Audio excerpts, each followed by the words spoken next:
Ladies and gentlemen, welcome to the Free Cheese Podcast, episode 322. I am Matt Zellner, and I am with... Marc Augustiniak. That's right. Hey. Two people again, back by popular demand. The No Joe Dix episode. Nope. Where's he? You're asking. If you're asking, he is in Japan right now. Japan. You know, that little island in Asia. Well, not so little, but, you know, island next to China. Yeah. You know, he is also protesting, you know, Hong Kong with Activision Blizzard and all that good stuff. As one does. But his main goal, we talk about it a lot on FCW every time her face shows up on a belt. Where is Britfacego? Joe Dix has some evidence that she may be in Japan, and he is following that lead. That's right. We are so dedicated here at thefreecheese.com to find out where Britfacego has went. We will travel the world. If you know, tweet at us. Tweet at some free cheese with the hashtag where Britface go. I'm glad things don't change sometimes. Yes, Joe's not with us tonight. He is in Japan for real. He's on a little vacation, and I hope he's enjoying it. He's already seen from afar, actually, like just as we hit the record button, from afar, he's seen a Nintendo building. Mm-hmm. And he says he's hoping to walk by it, but he has not had his lunch yet with Miyamoto. We are still awaiting that text message. After, of course, he finds where Britfacego is. Shiggy's a busy man. At. Also, another one, if you listen in the past, or another co-host of ours, Ben Barris, who's not been around for a bit, you know, recording stuff with his band, planning a wedding. Yeah. That wedding happened. And boy. That was the most fucking Ben Barris wedding ever. I mean, there's no other way to describe that. That's the only words you can use. You have to use his name. I went into it, like, because Ben is Ben. Like, I don't know him, obviously, as well as Joe does. Right. But we have the picture of what a Ben Barris is. Mm-hmm. So I was wondering how much of Ben's personality was going to come out of this wedding versus, like, if Faith is going to, like, kind of tone him down because it's a serious thing. Absolutely not. Nope. If you know Ben has this certain pair of sunglasses that he always brings. He always wears here and out and about. They're like kind of goofy looking and like 80s style. Like it's almost like a visor. Yeah, his entire wedding party had them in different colors, of course, but like the same thing with like little zigzag going. The lightning bolt like earpieces. Yep. So there was that. He also came down the aisle with the Slayer horns. Yep. Saying, "What's up?" Yeah, just "What's up?" And just, I think everybody applauded. Yep. And then, because everyone's going down all serious and stuff. Like, they got the glasses, everyone's kind of laughing, but he just comes up, "Stop."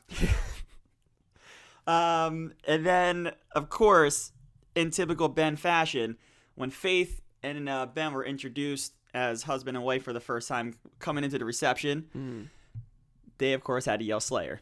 Yep. That's how you do it. You know, you're one at that point, so you both say it.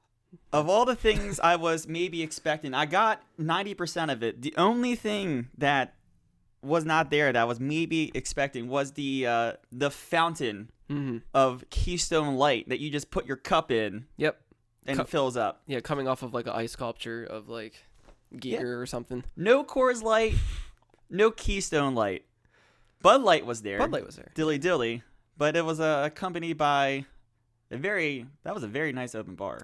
Oh yeah, the whole venue was nice. Yeah, like I don't know where. For a second, we thought we were getting married, or they were going to get married at some dude's house when we were arriving to it. We were driving through this like the residential neighborhood. Yes, it was like the end of a neighborhood. And then all of a sudden, it just turns into this like little country club. I don't know how big the country club is. It didn't seem huge, but we only got to like the first part of it, and then like this house mansion thing. I assume on the other side is like all the golf stuff. Yeah, if there is a golf, I don't even know if there's a golf course there. I just assume a country club has a golf course. I don't. Maybe disc golf. Maybe. That'd be something. Me and Victoria saw one. There's one by the zoo. Ooh. I didn't even know that. Kind of makes you want to play. But yeah, congratulations to Ben. He is now a happily married man. Yeah, congrats, all of us from the Free Cheese. Yep.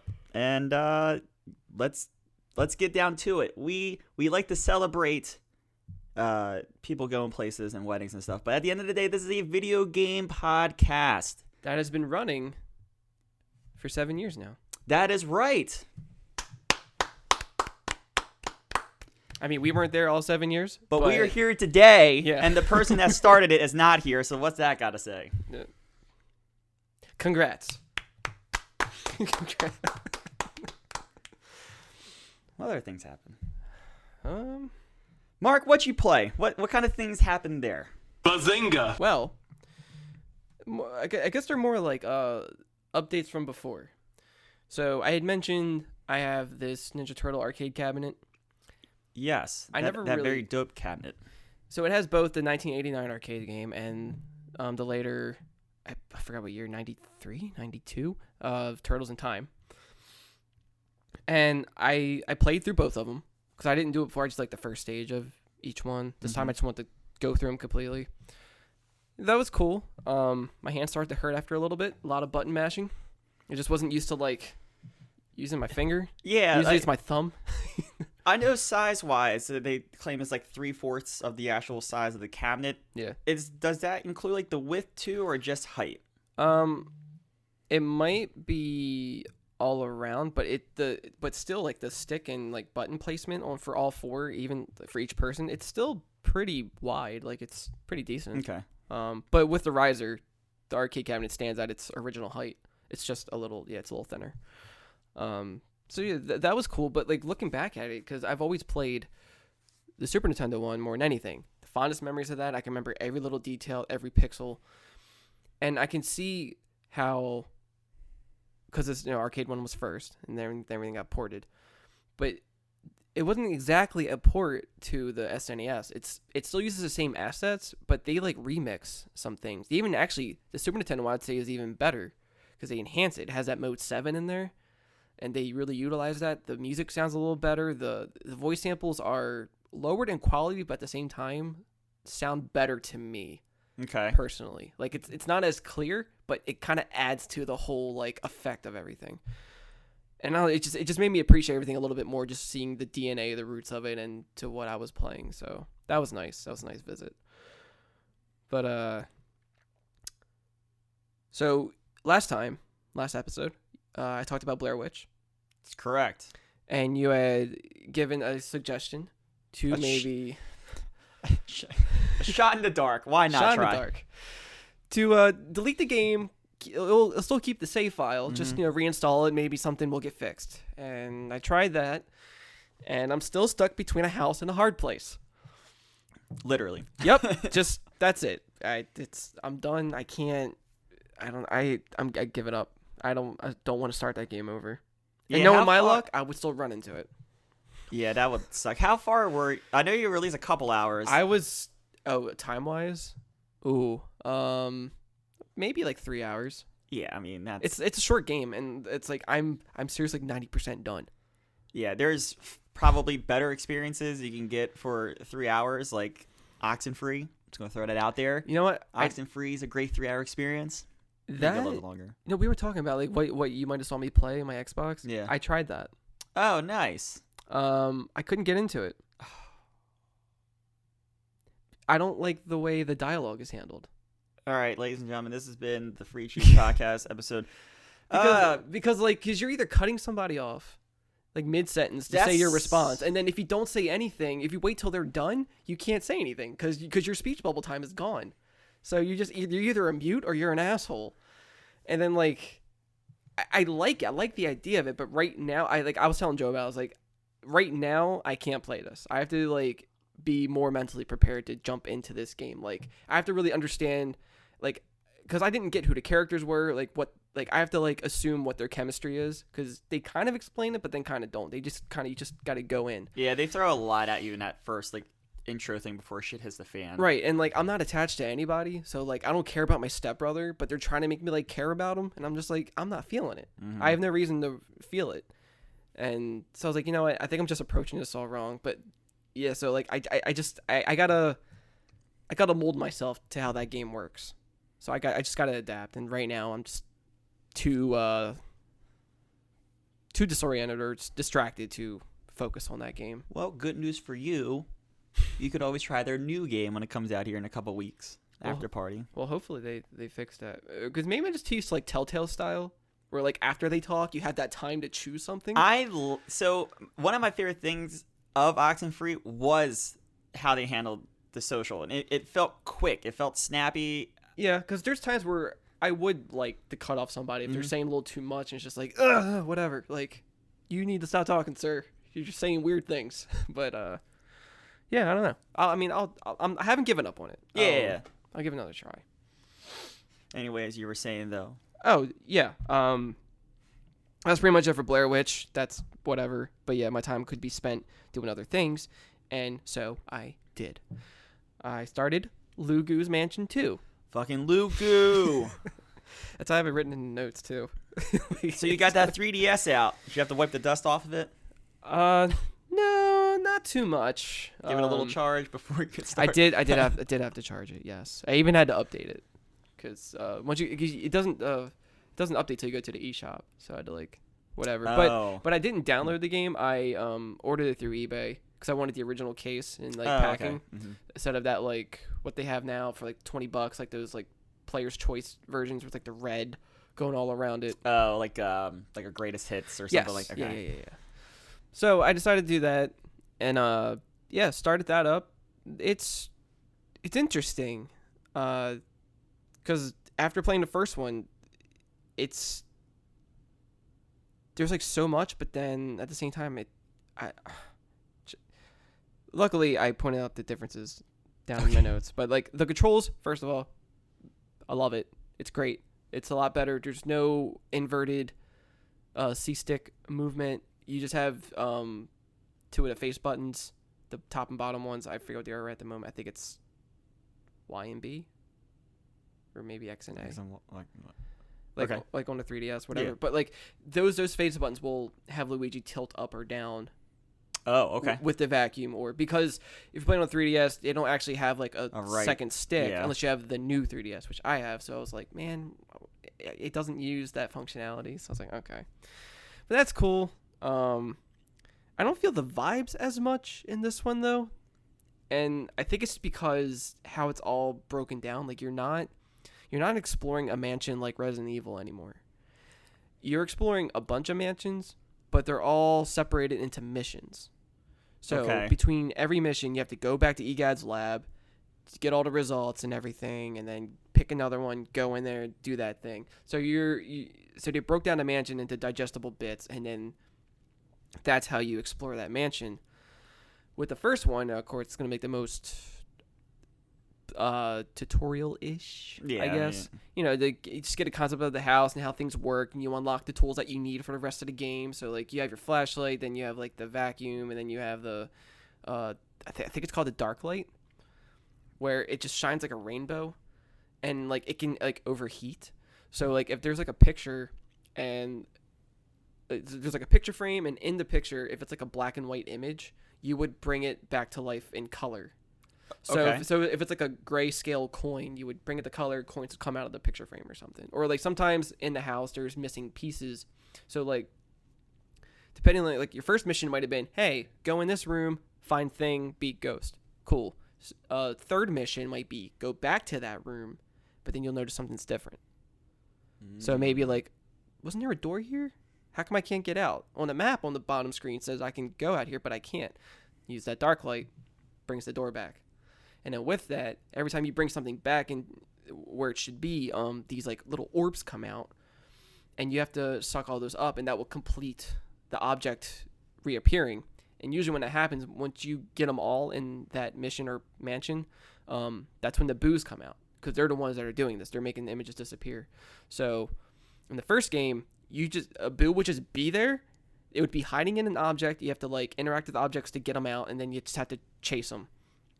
This time around, you do that orb thing to make them appear, and then they are invisible, and you have to use the dark light to make them reappear, and then you suck their tongue, and then you let them go, and they just bounce all around the house like a fucking pinball, and they just get the shit beat out of them. All right. So that's cool. Makes it a lot more entertaining. It's not as frustrating if they just go out of one room, then I have to leave, go into the other room, and it's just a game of cat and mouse. Mm-hmm. So that's cool. I like that a lot. That definitely, like, I wasn't expecting them to I guess kind of remix the levels as you're revisiting them. Cause like you might go down a hallway one time and it's just like, oh, here's these knights and they're gonna swing swords at you if you walk by them. Sometimes those statues will be there. Sometimes they won't be there. Sometimes lights will go out or whatever. That's cool. I wasn't expecting it. I thought it was just gonna be very repetitive. Yeah. So it's a good way to keep it refreshing. And then throughout all that, you can find like this, there's a little bar at the bottom whenever you pick up a gem, and it'll show you all the different shapes. There's like maybe 15 or 20 gems you can find all throughout that mansion. And you can do it through not all in one mission, but probably the later ones I would recommend, because usually at that point you can explore all of it to complete the mission. So, I mean, that's cool. They have you peeking into rooms sometimes if you can't get in right away, just to see what's up and know, like, how to approach it, or try to find another way in. So that's pretty neat. And you can use, like, the gyroscope of the 3DS to, like, look around the room and everything. That's pretty neat. Kind of like something you could do like Metal Gear Solid, right? Where you just, like, peek into the next room using, like, a object just to... If there's, like, a window, it's not like a tool. It's like if there's a hole in a wall, if there's a window, if there's like a keyhole. Yeah, but it just allows you to see what's like. Okay. Yeah, like a prompt will pop up. So yeah. What else is there? Yeah. So before you would have your ghost device to track everything was the Game Boy Horror. Look like a Game Boy Color, had a little light on top, and the colors would go off depending on if you're near a ghost or not. And it was also your map and everything.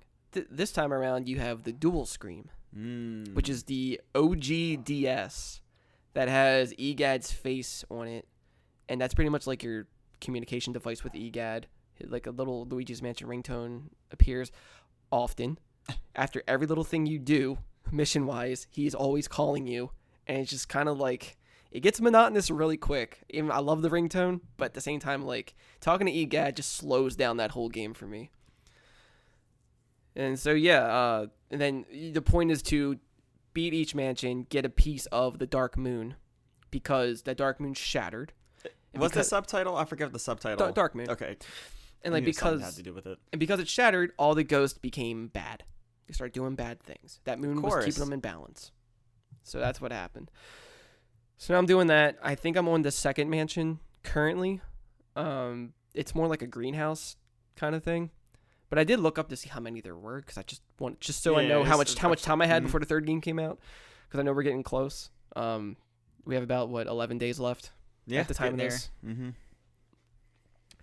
I think there's 5 mansions, 5 or 6 mansions, and then within each mansion, it's if they keep the same consistent layout of missions, that's about I want to say about 10 missions. So what the way you're describing is like a mansion, like a level, and then these different missions inside the mansion, like stages almost? Kind of. Like EGAD's lab is like the hub. Yeah.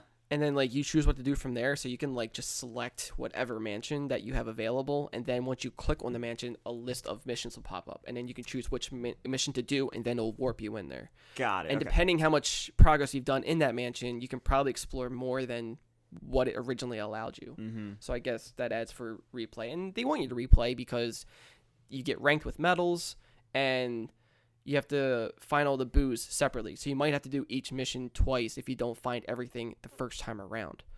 I can see them trying to add replay value that way, but I'm starting to not care again about collecting all that, like being a perfectionist, because I don't think Luigi's a perfectionist by any means. So staying true to character. Just Lugu maybe, but not Luigi. Right.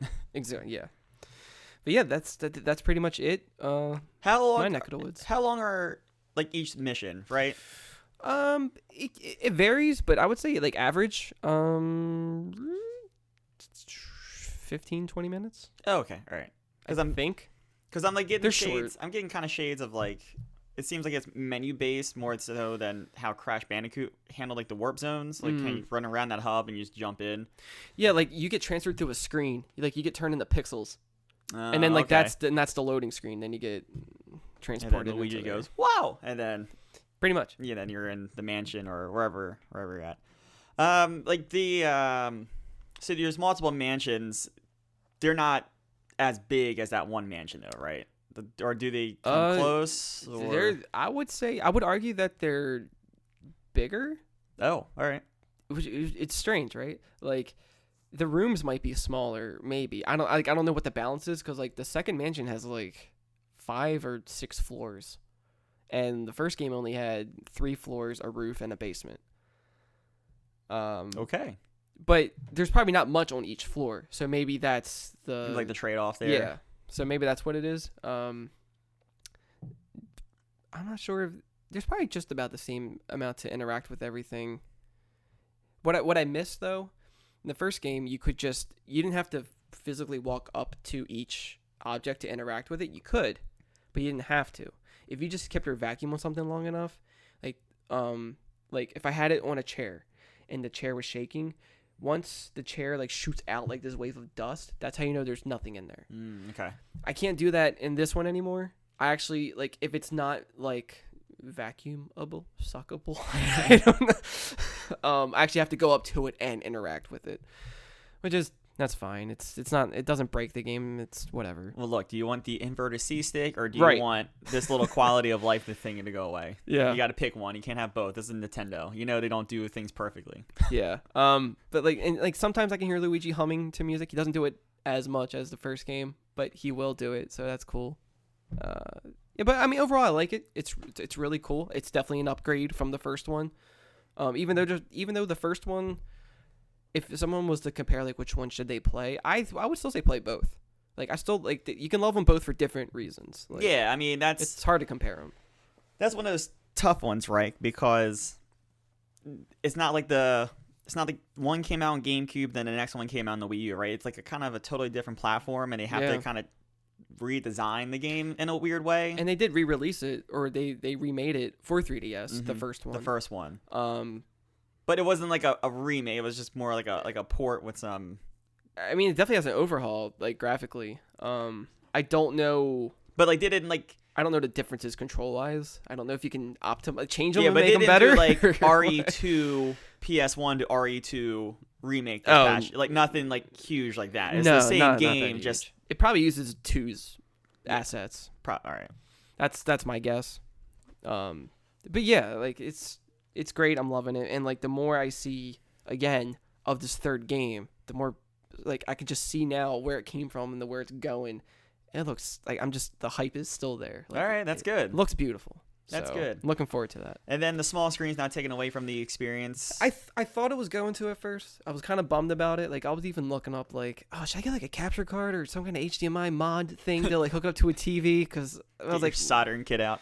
Yeah, I'm not. That's like $200 or more. I'm just not. That's okay. I'm just gonna accept it, play it the way it's meant to be played, and like it's fine. Yeah, like sometimes I use the 3D shifter, sometimes I don't. Doesn't make much difference, but no, that's good. I'm glad you're enjoying it. I'm glad the hype is still there for that third game. Yeah. And I guess while we're on past games and looking forward to that third game, I am still making my way through Shenmue 2. And before you ask, what is Shenmue? What is it? Who is it? Where is it? How is it? Why is it? I still don't know. So you don't remember yesterday or the other day? You mean you don't remember the other? Because I asked Ben at the wedding, and he said it, but I was like, duh. Oh, I didn't hear it. And then like I cut him off, but then he was like, oh, it's fine. Like, well, he said other things, but I don't want to. If you don't know, I don't want to tell you. Oh, no, I don't want to know. Okay. So it means something then. There is a meaning somewhere in these two games, unless Ben has an unreleased version of 3 somewhere in his room, which he might know in him. There is a meaning. I just don't know how much of a focus it is. Okay. All right. So there is a meaning to Shenmue. I'm just yet to find it. Yeah, I just don't think it's as big as we hope it is, I guess. It might be just a title. I'm not too sure. All right. Well, I don't know. We'll see. We'll see. Because I am certainly making my way through this game a little bit more. So I didn't make as much progress as I thought I would this week. I really didn't play too much as much as I wanted to. And part of that was because I had trouble kind of booting it.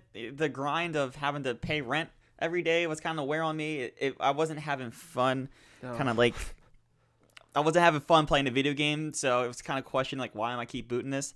But I finally progressed to a point where I've kind of moved out of that apartment. I'm in a different living situation, and I'm not paying rent. I just have to do like a morning, like a forklift-esque shift in the morning, moving some books out of a library to let them air out, as to not let the humidity affect them. Oh. I'm just doing that every morning for like 3 hours. But if you finish early, you get that time. So there's incentive. So you say you're not in the apartment anymore? Not in that apartment anymore. Oh, you're in a different apartment? I am in a different apartment, kind of living with someone, kind of, sort of. Is it serious? I don't know yet. I'm living with a Master Li Xiao Tao. Oh, that sounds serious. You have Master in the name. Yes. I found Master Li Xiao Tao. So last week on the podcast, I said I had found them, but they would not let me talk to them because I did not know the ways of martial arts, the woodoos, the 4 of them. Oh. I have went out and I have studied and become more studious of the martial arts curriculum and now know the 4 woodoos. Now, do I know them off the top of my head? No. Woodoo. But my little notebook has them all ready to go. All right. So, in strange things to do in Shenmue. Go ahead. Oh, I was just gonna ask if Voodoo is a real martial art. But They're like way. I don't think it's like a martial art. I think it's just like a way of life, like a discipline thing. Yeah. Martial code of conduct. Oh wait, no, that's Wu Day. No, that's it. Oh, is it? That's it. In the game, in the game, they pronounce it more like Voodoo though. I don't know. That's just because of the way the voice actor is saying it or whatever, or the actors.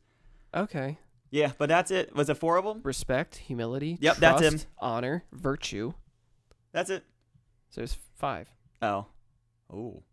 Did I spoil something for myself? So I only know did 4. I spoil it? I only know 4. I mean, I'm looking off of a site that's actually teaching it, so I don't know. Every place could be different. Maybe yours is more Yu traditional. Suzuki ran out of time to put in that 5th one. Yeah, maybe this is a 2.0. maybe the goal of Shenmue 3 is to find out the 5th one. Oh shit. So in strange things to do in Shenmue 2, there is some kind of secret calling mechanism.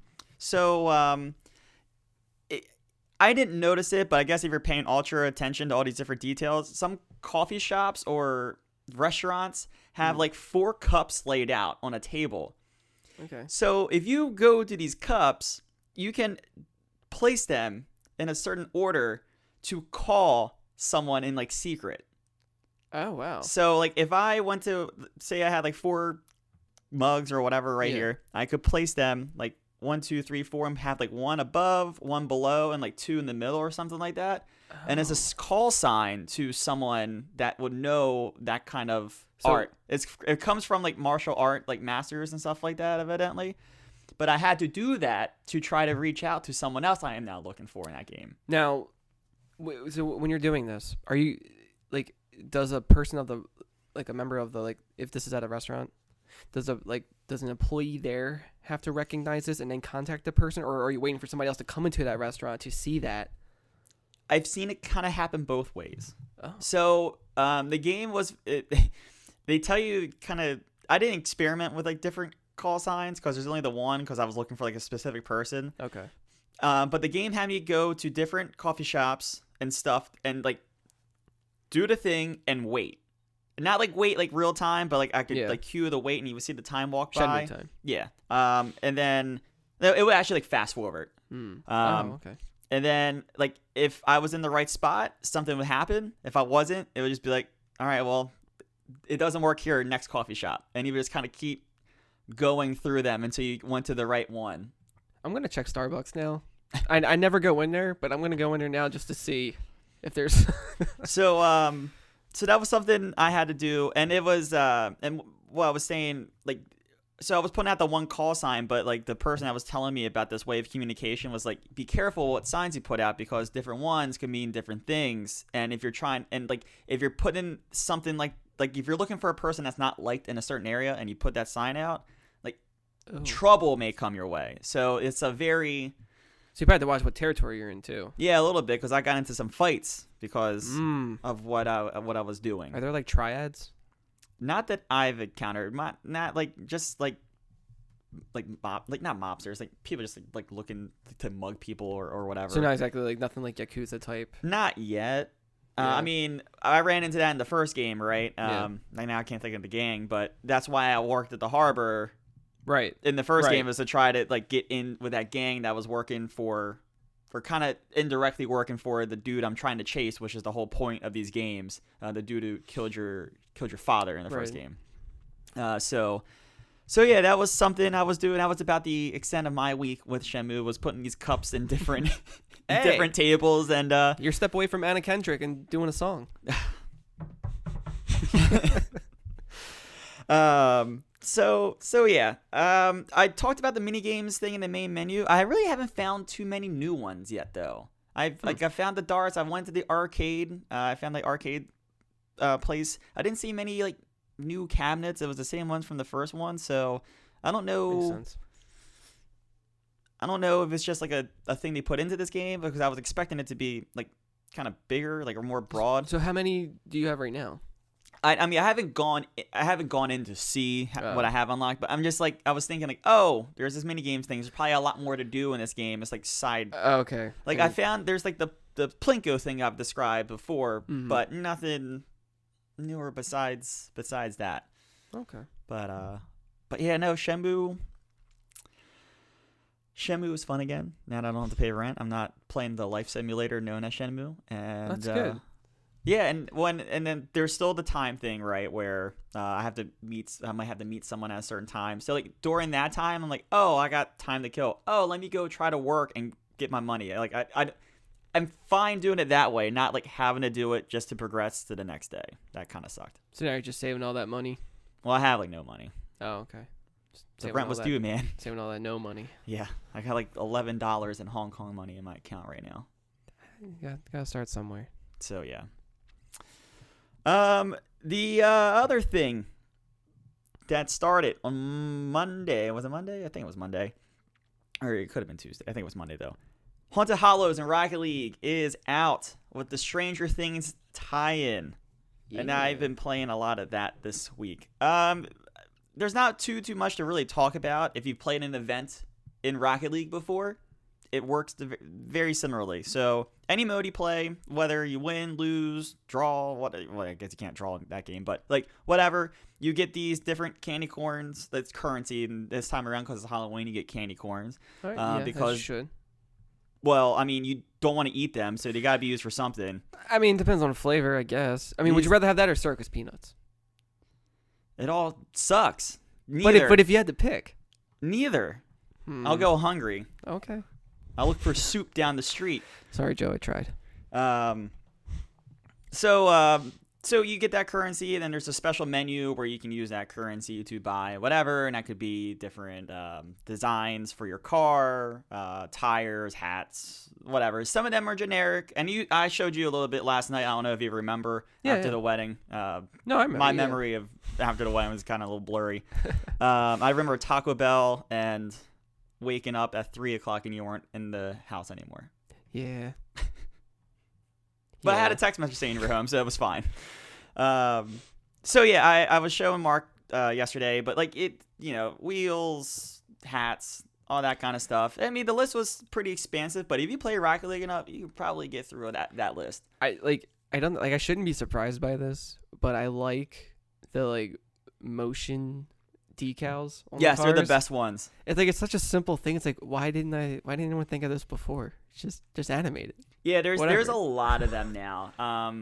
And there's been a couple rocket passes that have gone by. I think they're on the 4th or 5th one now.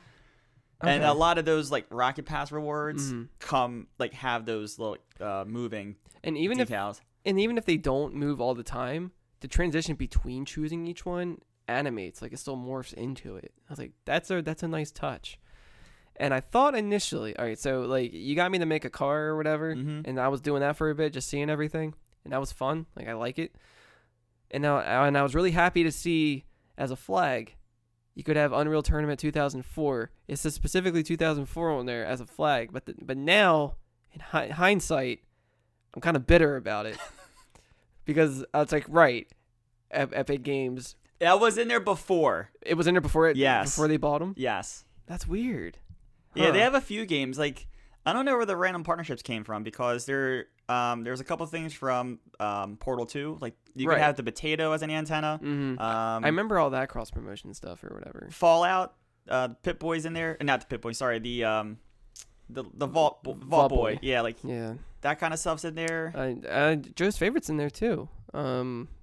Oh, Rick and Morty. Yep, you got some Rick and Morty stuff in there. Yeah, shout out. You know. Yeah, you had a little pickle dick. Okay, so I'll take that back. I won't be as bitter. If that was before the acquisition, I'm like 99% sure. Because that's all right. Well, that just makes it more strange then. This is like, Why that one? I mean, they had a couple Unreal logos in there, so I guess they were just doing it just to do it. But I yeah, that's weird. believe it uses Unreal Engine, so maybe that's why. Maybe. Oh, okay, but yeah, still a nice touch. I like that. So yeah, no extra game mode, unlike what they did with the 80s stuff. I feel like it was every time they changed that 80s thing from like whether it was the movies, the TV, or whatever. It like they added like a mode. So I remember when they did the movies, like the first bit of that, they had this like Ghostbusters mode where like if you got close to the car or got close to the ball, like you would tether to the ball and kind of drag it into like a trap, which would be a goal. Okay. And like the more cars you had on it, the easier it was to move the ball. Like they pay pretty close attention to that kind of little detail. That's cool. And there were a couple other modes that I never played during the summer, but they kind of cycled them in as like a limited time thing. But no extra mode this time around, which is a little disappointing. Have they ever done anything for just a day? Not for just a day. Like their usual like update day, like the Rocket Pass, like the weekly challenges reset on Tuesday. So like they've had some stuff throughout like a limited time, but never for like a day. Okay, because I was wondering like maybe like Halloween, like maybe I know you have like the Stranger Things like background going on, but I wonder if it would all be like upside down on Halloween or something. I mean, that would be cool. Yeah. This thing actually runs into like early November. It doesn't end Oh, on Halloween, so okay. there's some opportunity there. But That's yeah. But they did change the stage called, I think it's Homestead. It's pretty much the farming background arena, but of course now it's got that nice little Stranger Things coat of paint on it. So And we'll just say, season 2, it's got that. It's got those grays, those reds. It has that little bit of like lens flare kind of going on at all times. a little ashy. And then like it's not there at the start of the match, but like as like you get into it, like a couple minutes in, you see the mind flare kind of start appearing out of the farmhouse, which is like cool little. Yeah, it's a nice touch. I just love the subtlety of it, like just being ominous in the background. I wish there was a way to make sure that was like the only map I could play on, but that's just not like a realistic thing. For all the arenas they have, I will say I played on it a lot more than I thought I would have. So they're like, I think it's heavy in their flow and like in their rotation of maps. Huh? They're making sure you see it. Right. I was gonna say, like, you'd think it would just be like a background you could choose as an option for all of them. Yeah, you used to be able to prefer arenas as like a cosmetic thing. Okay. I don't know if you can do that anymore. I didn't see it when I was looking for it last night, but I was incredibly drunk, so I don't know if I just missed it. But yeah, so that's kind of a bummer. And then if you play the other extra modes, like your hockey, your basketball, the Rumble. Well, Rumble, you can still get it, but Drop Shot, the other one, they're all dedicated maps, so you can't do the Stranger Things there either. Like Hoops is like a court. The hockey one is like on ice. Right. Like, I'm saying that with air quotes. And then the Drop Shot is in that weird like hexagon purplish arena because of the way how you score. You have to like break the ground. It's kind of like Brick Breaker in a way. With that, I've talked about that when it first came out. Yeah. Probably about 2 years ago now. But yeah, no, I it's cool that Stranger Things is part of that. I like some of like the avid, like you can with the Haunted Hollows thing, like you can like not buy, like use that candy corn currency and keep some of that stuff like for your avatar or your car, and so like it can stay around permanently if you get that stuff. But I don't think that map's going to be around permanently. Probably not. So, but no, it's cool that they got kind of a big mainstream thing for Halloween to kind of match what they did with their 80s stuff. It makes sense because like you would think like, oh, if they did 80s stuff, maybe they would do like 80s horror icons, and it's like, well, you gotta be careful because licensing reasons, you probably couldn't do half of that, especially Friday the 13th. So, yeah, I looked at the cars. No new car. There's no like Stranger Things car. I think. What would it be? Oh, you know what? It would be What, Steve's? Probably Steve's. Probably Billy's. Hoppers. Yeah. Yes. Yeah. Yeah. There's a couple like paint things that relate that I think you can put on any car. But no new car. And you asked me the other day about prices on cars. I was looking, the highest a car is $6.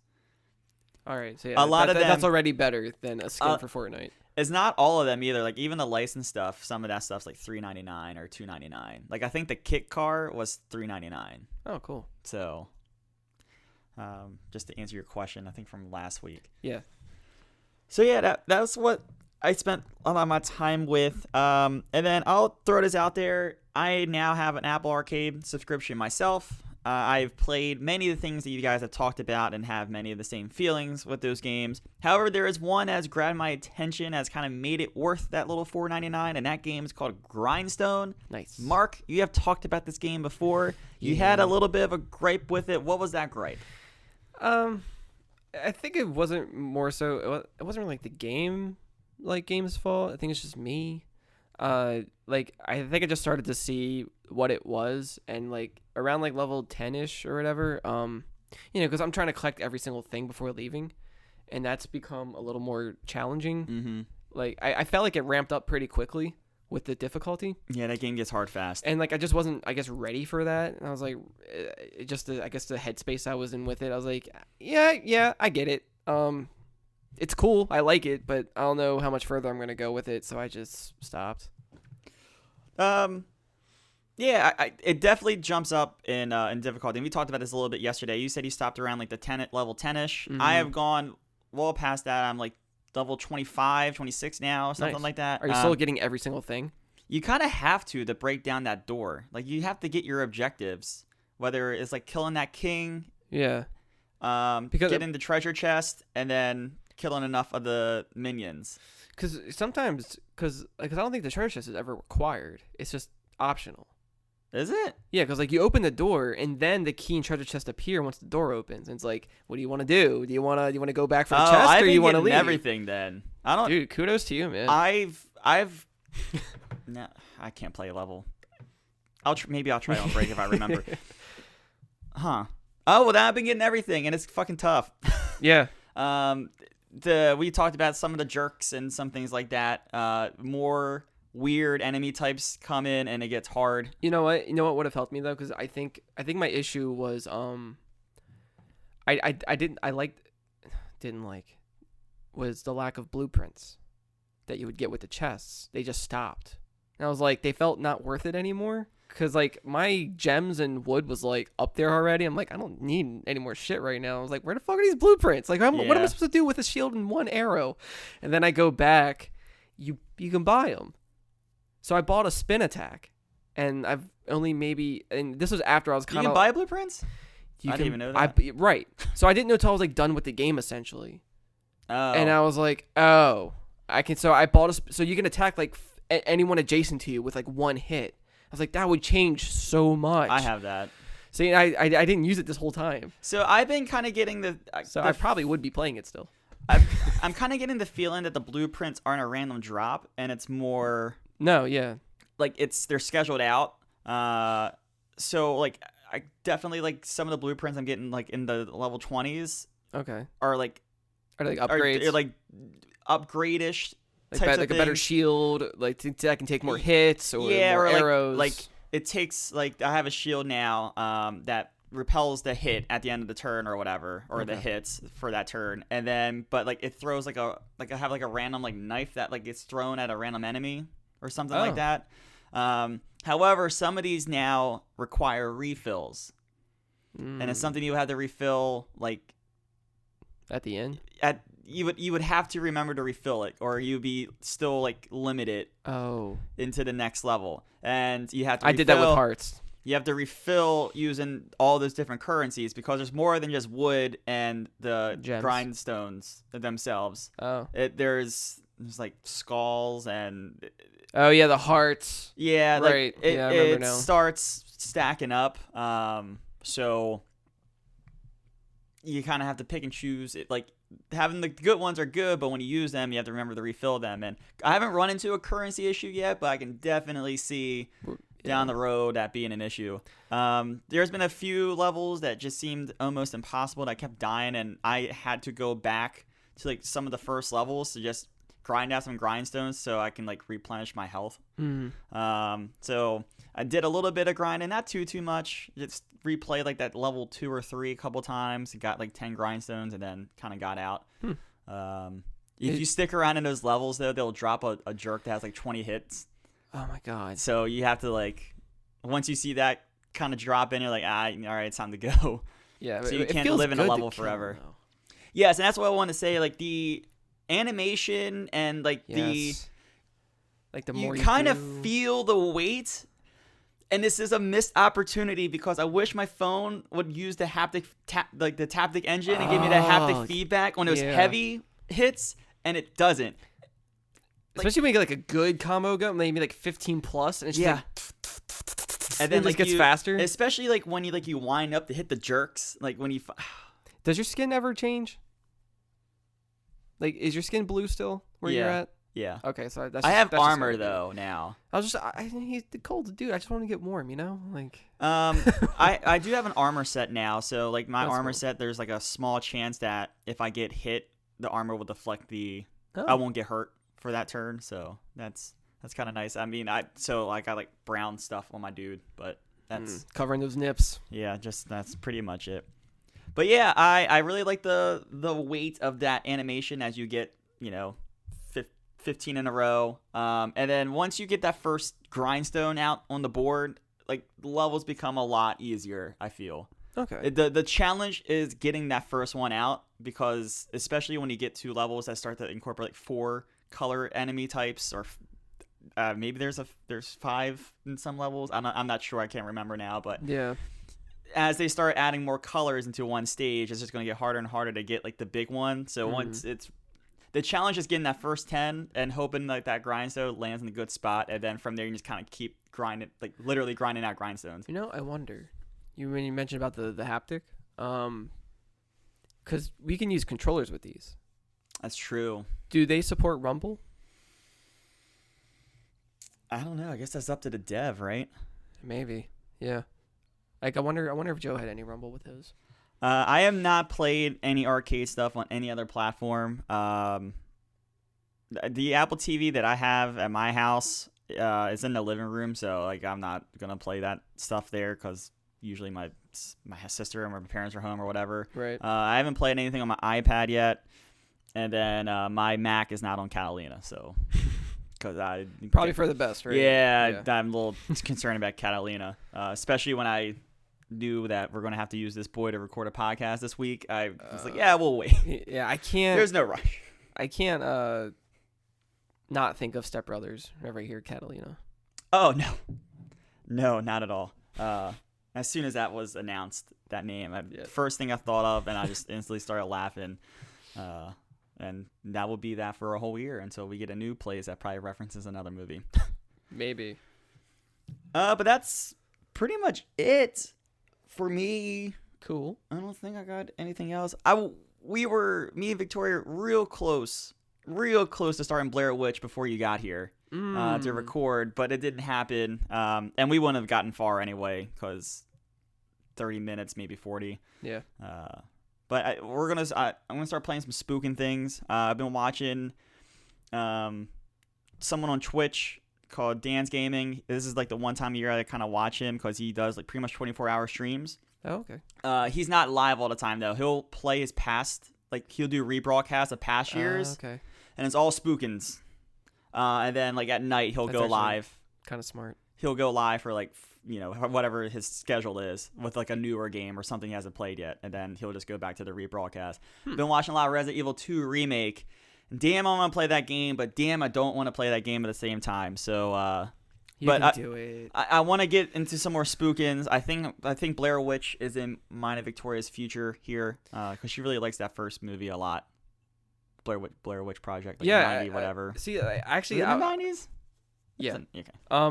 99, I believe. I was about to watch all those the other day. I had them queued up, but like I forgot they did a promotion for that movie as a mockumentary. Oh yeah. So like the people in that town of Burkittsville, like talking about like what happened after the fact, and they just kept recycling like footage from the movie in there. I'm like, it's not worth it. Just watch the movie.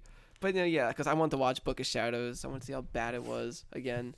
And then the third one. I can't make fun of you because I watched all the Halloweens last year, and like once you get to 6, it's more so for research and Resurrection than anything.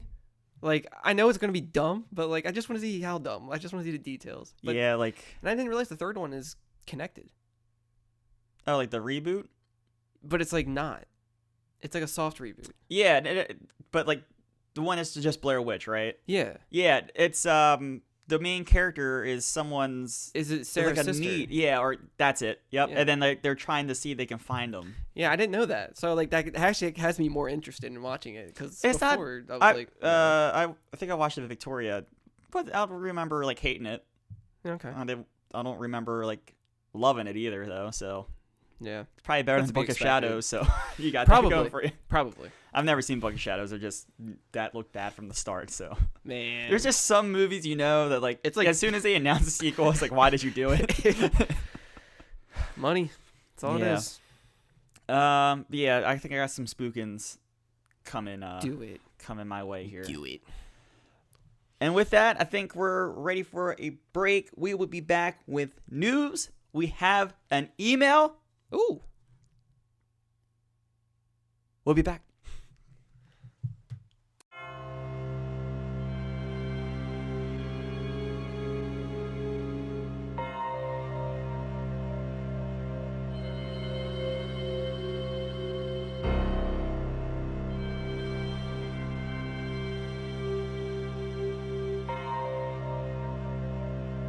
News. All the news. News. A lot of news. Kinda. Enough news. Some new news, some old news. News. And an email. Not going to forget about that email. But first, the news. Mark, what if your V-Bucks almost blew up with the explosion that happened earlier this week in Fortnite? I don't know who'd be devastated more, me or my dad. I wasn't expecting that answer. Yes. Fortnite, the map blew up. Whoa. There was a black hole. There were some numbers. Oh, yeah. People concerned about their V-Bucks. That was my favorite part. Like, the game wasn't going to come back. Like, Yeah. Epic is pulling money from the money tree with this game, and they're going to blow up their game and never bring it back. And, I would fuck over a lot of people with their V-Bucks. I would respect Epic that much more if they did, though. Like, that's balls. So yes, Fortnite Chapter 2 launched. I did not play it. Evidently, when you open the game now, there's a new cutscene with some familiar characters. Have you played a lot? I watched a trailer. That's about it. I don't know how much the map has changed. It looks completely different. That's cool. Like, yeah, it's completely overall. Because I guess this whole time, before Chapter 2, it was in beta. I didn't realize that. That's why things were so instantaneous with that. Like, because every now and then they would switch out weapons, what you could use, what you couldn't use. Like, it wasn't like this big like update. It was like little updates over time. But like, I have a friend who plays it often, and just a lot of these battle royale games. And yeah, he was saying that like I think it's just like usually they'll do little events, they'll announce things, but this one is like this has been their biggest. Oh yeah, definitely. So I think it's in celebration of maybe it's like finally out of beta. And it's like official now. Yeah, so look at some of the notes here. The patch itself was big. PS4 files came in at over 9 gigs. On PC, it was about 16 gigs. That's pretty big for a Fortnite. But yeah, brand new map. Chapter 2 kicked off with a brand new battle pass for Season 1. Hmm. The map itself features all new locations, and something called a punch card now for completing actions. So, Oh yeah, because usually with the battle pass, like yeah, there was like challenges and stuff. like daily missions you could Mhm. get, and now it's like they made it more accessible and easier to get experience and level up. So that's cool. That's cool. Yeah, that was one of the things I always kind of respected Fortnite for was instead of just doing a brand new map or having like a second or third map in their games, they just kept adjusting that first one. So Yeah. I'm curious to see if they're going to keep doing that with this one, or they're going to have it a new map, or they're going to figure out some way to maybe get the old map back into the rotation. Sure, that story is just going everywhere. So yeah. Do have one question for you though. Okay. What if Fortnite blew up and became Unreal Tournament in 2019? What have you been recording tonight because you have been too busy playing Unreal Tournament? I never thought I would hear that combination put in a question. There was a chance. All those V-Bucks. Hold on, my ears are bleeding. A second, I need to heal. All those V-Bucks could have been if that tournament bucks, T-Bucks. like, would it still have the same visual style as Fortnite? I don't know. It's just a hypothetical question. I mean, I would lose my shit for a good couple seconds. Yeah. Look, all I'm saying is when you go to install, Anything.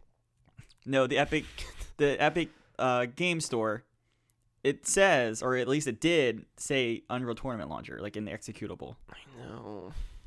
That was a sad day when I discovered that for us all. It's a stab. Yeah, I mean, it'd be nice if they did something better than what it currently, the state that it's in. Like the last thing they tried to do to like kind of revive it. That was awful. Yeah, like now with the whole change with the Epic Game Store, like it's not even like a tab anymore. Like if you would click on the Epic launcher now, you wouldn't even know that was a game unless you knew already. Yeah, you would have to already have it through Steam. Yeah. So yeah, that's look.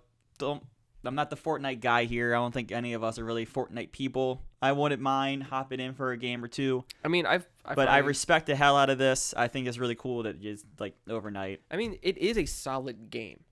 Oh Like, yeah, it plays fine. Yeah. The gunplay is not my favorite, but like it plays fine if you like that. See, I'm not a fan of the crafting. That's something you have to get used to. But I think Yeah. like that's its twist, right? Or its mechanic that the other. I just don't like that mechanic. Ones. I guess I just want to shoot. I don't want to build.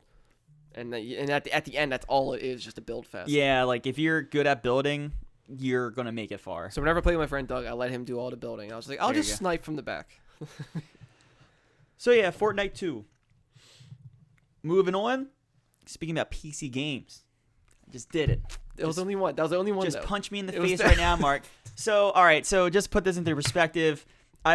As someone who respects the craft of what they do, like someone that will watch game film of their last performance in a game to try to improve, I went back and listened to the Mark and Matt episode from earlier in the year, and I told Mark before we started that I said speaking of which way too many times in a row, and I told Mark before we started, hit me in the face as soon as I say it once.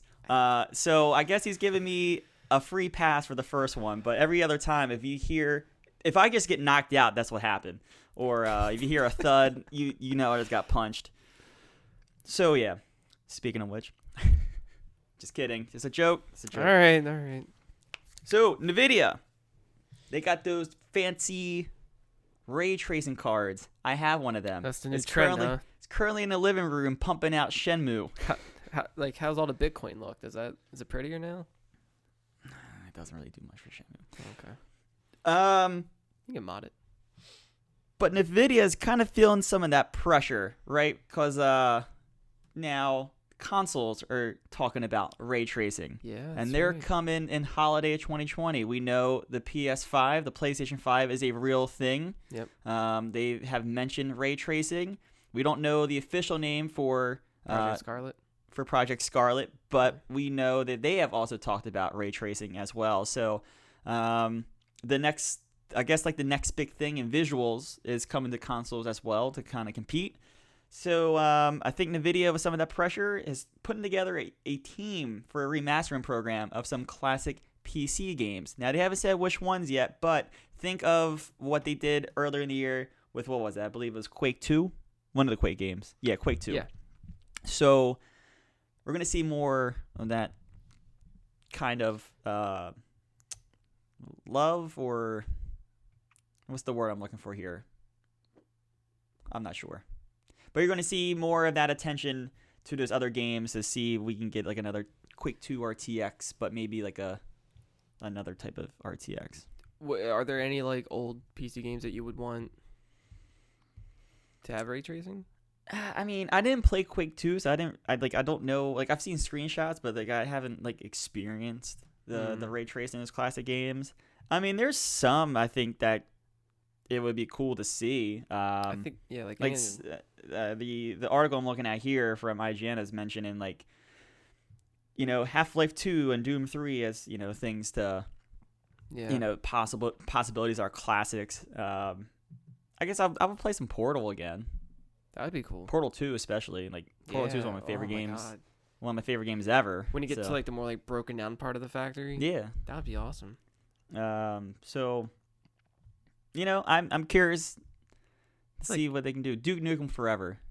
Something else that was said last night at Ben's wedding. So, maybe. Poor Ben. We love you. So yeah. I think like any old school like horror games would be pretty cool with that too. I think the lighting would definitely affect it. Oh, that much more. We haven't seen a horror game take advantage of that yet. Control, for its like thriller moments, didn't take advantage of like that aspect of their new graphic quality. So I'd be curious to see who does it first. Yeah, I wouldn't mind that RE engine taking advantage of ray tracing, because that engine is superb.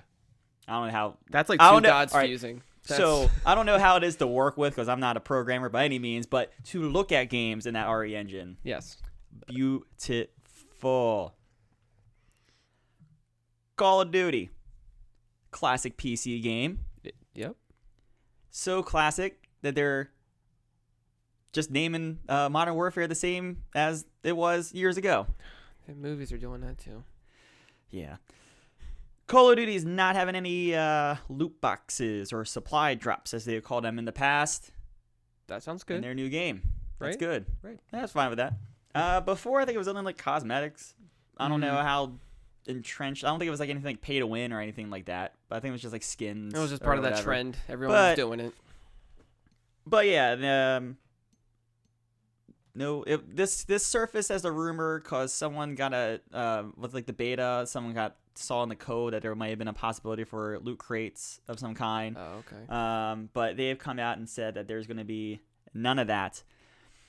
I'm not sure if they are going to bring a season pass. I'm going to assume that they are, because that's kind of the new trend. And Black Ops I also did that with their multiplayer and their battle royale and stuff like that. So I'm assuming we'll see something like that. I am very excited for this game. Like, I am actually looking forward to next week, and I might even try to play that campaign all in one night. I was about to say, like, this sounds like they're really taking the feedback probably and just like really bringing in their core players more with this. Like, they're adding the single player back again. Yeah. More focus on the multiplayer, but not in like a dumb cheap way with like loot boxes and whatever bullshit tied to it. It seems like it's looking pretty solid.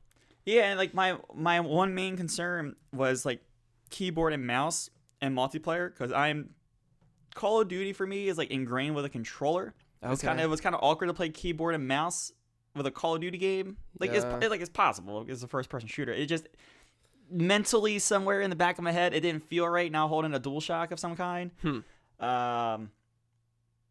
know, now that I can just play, you know, with my controller on my PC, get the graphic fidelity of it, right? But then play with console players because they'll prioritize my controller. That's quite nice. And it's nice that, like, you know, you don't have a PC, but if you really want to play, you can go on your Xbox and we just party up together. No, yeah. Yeah, that's the future, man.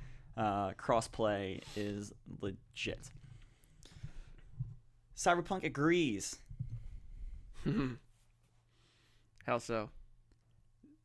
Microtransactions, a bad idea. Yes, the developers who said it of Cyberpunk 2077, CD Projekt Red's John Mames? Mames?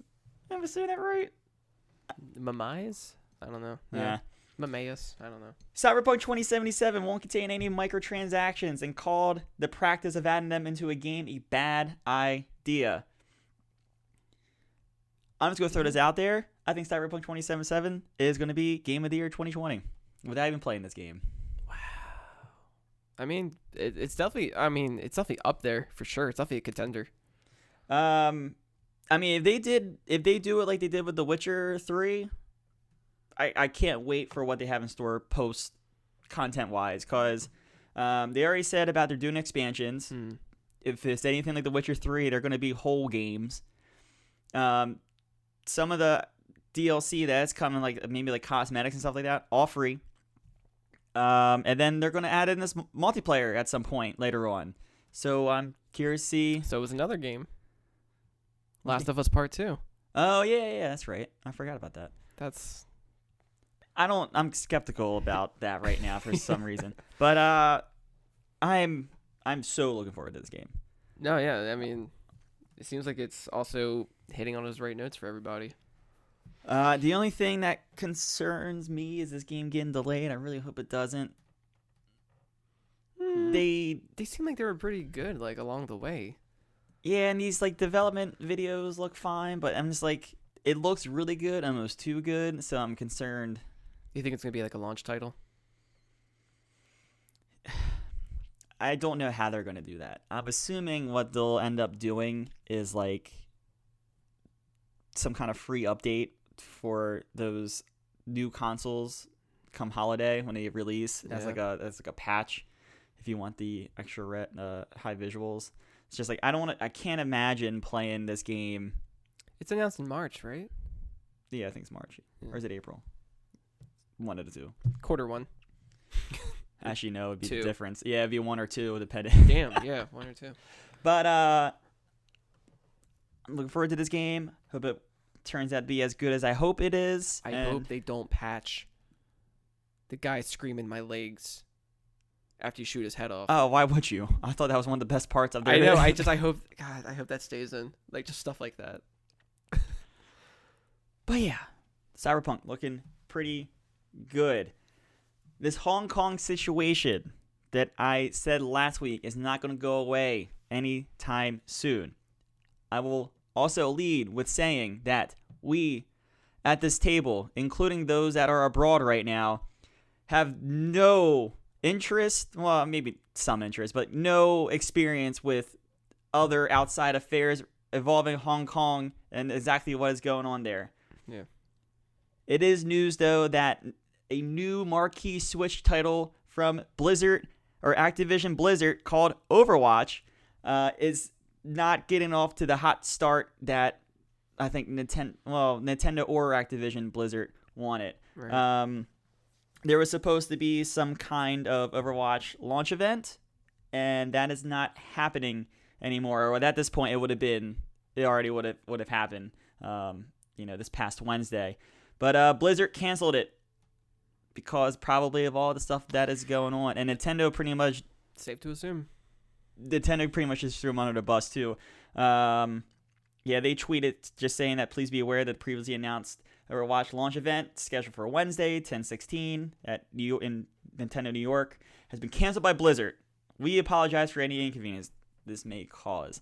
There was some rumors running amok. I saw on the Reset Era thread that like Overwatch wasn't popping up on a news feed for some Switch users. Their tweets weren't really like promoting the game anymore.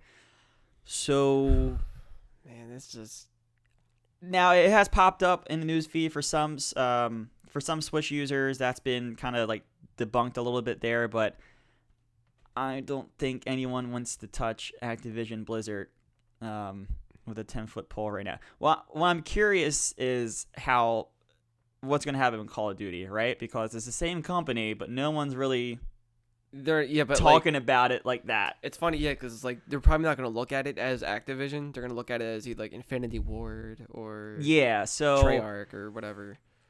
It's all under the same umbrella, all under that same launcher, but everyone's like talking, Overwatch, Hearthstone. I'm just curious to see when it launches next week what that reception is going to be like. Counter question. Mm-hmm. How relieved is Bungie right now? Very. They dodged the biggest bullet probably. Look, when I said back in March about it's not going to matter tomorrow or today about that split, it's going to matter, months from now. Yeah. I didn't think it was going to be called Activision Blizzard. Right. We didn't think it was going to be something like this, something political or whatever, but yeah, they're getting dogged. A bunch of other companies are getting dogged. Politics aren't really my big thing, but we have Marco Rubio. I think he's a senator. He's some kind of congressman. I can't remember. He's in the House or the Senate. I think he's a senator from Florida. Dogging Activision Blizzard for their support of China in these affairs. It is wild, and this will continue to be an issue in the coming weeks. This will not go away. Yeah. So Senator, Florida. So I'm curious about next week. Now, we usually here on the podcast, whenever there's a big event or some big live stream, we usually say we're looking forward to the live stream, and we'll cover it on next week's podcast, especially when there's a direct that we know at least enough time ahead of time or whatever. Mm-hmm. Joe, I mean, of course, when you predict the direct every week, you're going to be right at some point. So I never would have thought that Riot would have a big live stream and announce 7 different projects all at one time. I actually didn't. I know we posted this for us in Slack or whatever, but I didn't even look at this. So I'm hearing this. So just as I did not look or watch any of the live stream. I didn't see any of the trails or anything like that. But I'm just gonna run through what was announced during that live stream because it was their 10th anniversary one. So it was a big thing for I think it was League of Legends, right? 10 years of League of Legends. Wow. With a big blowout live stream event. So we have a new League of Legends champion, Senna. Don't play League of Legends. Don't know. I'm a Dota player. Moving on. There's a hero shooter. Okay. Based on League of Legends. So that's been a long rumor project for a while. But that's been officially announced. It doesn't have a name. You're going to see that's a common thread throughout some of this. This one is Project A. But yes, a hero shooter coming from Riot has been finally announced.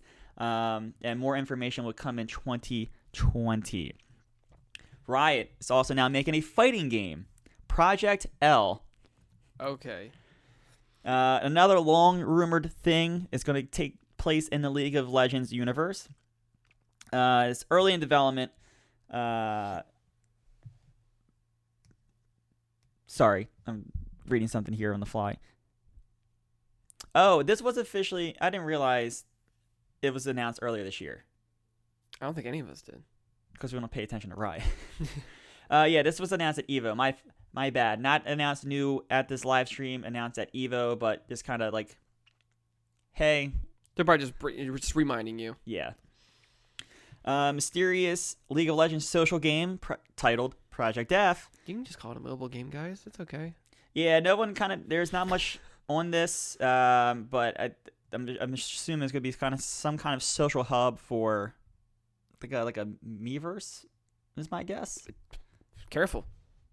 But in the League of Legends world?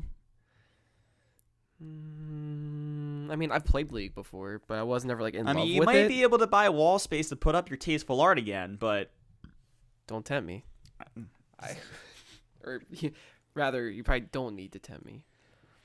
In a further attempt to become Activision Blizzard without all the controversy, they now have a free-to-play card game as well. Legends of Runeterra or Runeterra? I'm going to say Runeterra. Another League of Legends universe. They're really expanding. Game. At least this one has a name, so happy to announce that.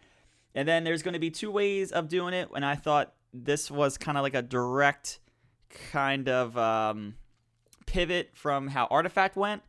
You can do the free-to-play model, or you can do direct purchase options. Either way. So Hearthstone, very controversial game at the moment, is very free-to-play. Artifact, the dead game, is very direct buy. I'm curious to see how they're crossing over. Yeah, I'm that seeing, option will work out. Seeing a lot of parallels here. That it's hard to ignore. Oh yeah, definitely. They're just getting in while they can, I guess. I mean, you At can't the same predict that time. 10 years ago though. Right. But at the same time.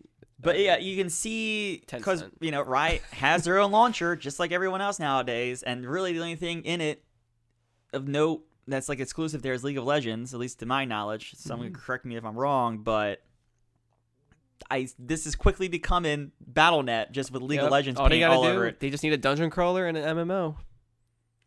Careful because you're getting your auto chest now. Activision Blizzard doesn't have one of those yet. You're right. Not yet. They're gonna convert. What was their MOBA? They'll convert that to their auto chess game. Heroes of the Storm. Heroes of the board. Auto chess is coming to mobile. No, sorry. Auto chess is already on mobile. The League of Legends one. Yeah. Why can't I think of the name of it? Scroll down. Teamfight Tactics. That's right. It's coming to mobile. Just like all the other ones. That makes sense. That's the next logical move for that game. True. I hear a lot of good things about Teamfight Tactics. I watched some gameplay of it. I didn't see it doing like too much different, but it's got some love out there in that community. So I'm curious to see what that is. And then he announced some other things, kind of non-game related. There is one other one I might this piqued my own interest. We'll get there in a second. They announced a League of Legends animated series called Arcane. Okay, that's kind of cool. There is going to be League of Legends Origins is a feature-length documentary series about League of Legends. So once again, still all that League of Legends paint. But this is my favorite. The League of Legends Esport Manager. Yes, I believe they are making like a manager type simulation experience for esports. So like think like out of the park baseball, that one that's like super like it's like a baseball game, but it's more like kind of like Football Manager or exactly. Like, they're like simulators, but you're not like really playing anything. You're more like managing. See, that's a confusing name at first because I don't read that as a game title. I read that as like a news headline. Yeah, you know what I mean? Yeah, it's just all right. This is fucking weird. I would like to see sounds like it's up your alley. More of this. Depending on how much it is, I'll give it a shot. Fucking year or 2 years from now, you're gonna also be playing this. Look, I'm not gonna sit here and say like I have the knowledge of an actual offensive coordinator to the NFL, but like me, my build, I'll never survive in the NFL. However, I could probably coach it, kind of, sort of, right? This is maybe this is it. I can't play Dota well. This is your gateway. Maybe I can get good here and then go on to manage an esports team and win TI that way. Maybe as the coach. I don't need to be good to be the coach. I just need to know. Right. And once I hit the 1,000-hour mark, I'll be there. Is that going to be stopped because you're going to get sucked into playing League of Legends? I'm not playing League of Legends. You say that now. I'm not playing League of Legends. This is where it starts, Matt. Look, this might give me to download the Riot launcher. This is not going to get me to play League of Legends.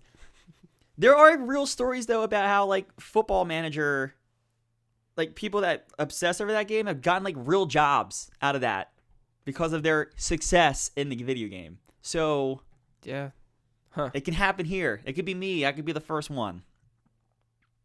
But yeah, all that during a live stream from Riot. Maybe it wasn't out of the blue, but definitely out of the blue for us as people that don't pay attention. And it pretty much stole the news cycle that Wednesday. It's pretty impressive. As I was scrolling through all my echo chamber of websites, kind of all I saw was all this League of Legends and Riot stuff. I think the only thing I saw from Riot was that they were making a new IP, and it was like an action adventure game or something. But I don't know how accurate that is. So I'm not big into the fighting community, so I don't know how long that's been rumored, and you even tell that I didn't realize that game was announced at EVO, but I know that shooter has been a rumor for quite some time now. So yeah, it's all out there. Most of them don't have names, but stay tuned, I guess, in 2020. Now, League of Legends is not dying. No. But a game that probably was dead is being revived slightly. So we don't usually just talk about patch notes randomly on the show, unless it's like a game that we play a lot. Like I know from time to time I bring up Rocket League ones, and we'll bring up some other stuff. Like we'll talk about Destiny updates if it's like big enough. Right. But Anthem, remember that game that came out earlier in the year? Oh, I wish I didn't. From BioWare, that great company that used to be really good, and it's More like I played Andromeda. Where are they? I played Andromeda. That's all I'll say about that. And I argued hard for that to be the most disappointing game. 2 years ago? Yeah, Anthem is getting a Halloween event with some other patch notes. I don't even care about the patch notes. It got patched. Someone cares about it. It's 1.5. It's funny that's getting anything because like Halloween seems redundant for this game because it's already undead. Yeah, like you don't need costumes. Like yeah, that's not a revival. That's necromancy. There's a difference. This is dark magic. This is like who is this for? I don't know, not me. Who like they lost me? I was all in on this game they like lost a year ago. Like what's the player base? Who's I don't know. Is there a way to track that? I'm sure it's not. I was gonna say some Steam hack because it's all in Origin. Another launcher. How many launchers did we talk about on the show today? Too many. I just want to throw that out there. Anthem got a patch. Good for them. Is it to make the game memorable? Who knows? It's rip already. Capcom taking the same approach, maybe, with some of their IPs. I would say in a better way.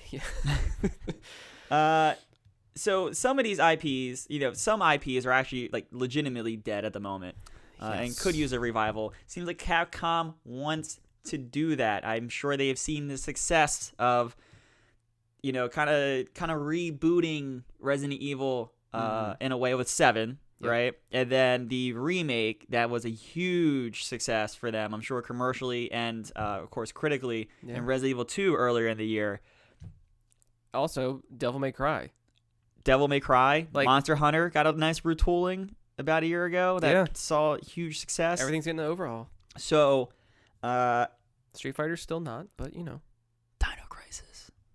It could be back. Darkstalkers. Joe favorite. Who's that chick? Morgan? Yeah. Yeah. No, she might get a rehaul. Look, Ono needs to do something with that because he promised it. Well, he didn't promise it, but he definitely teased it. Like it was gonna happen. Like you can watch the video, and it's just like it's been almost a decade probably. So what other stuff does Capcom have? Mega Man Legends 3. I forgot they have Mega Man. So did they. They did. 11 did come out. 11, yeah, but that's just classic Mega Man. Legends is its own like. Okay, true. Okay, action-adventure thing. But at least they've touched the Mega Man property. Right, and that's the other thing with 11 happening. That's a brand new. It was 3D for the first time. Mm-hmm. So I mean, it did mildly well. I feel like there's some. I think like that was one of the few times that they did like a retooling in the past couple years. It kind of came and went. Yeah. Not many people talk about the game much anymore, but yeah, there's a whole community. Especially not in the way everyone talks about like 7, Resident Evil 7 and Resident Evil 2 this year and Monster Hunter and all that other stuff. And not even just like making sequels, reviving old ones as like collections. Mm-hmm. I mean that's good too. So Mega Man's been doing pretty well. So like if we can get Legends on board, get it off of that 3DS whatever it was meant to be, that prototype. That's the only thing we have of it. Do something for Switch, man, or whatever. Like, yeah, that'd be a good one. Darkstalkers would be great. I'm trying to think of what else. I think right away everyone thinks of Dino Crisis. Oh, I did see something. This reminded me. It's not technically Capcom. It's Platinum. Okay. But what's her face who left? Bethesda basically. Is their last name Nakamura? I'm probably fucking this up.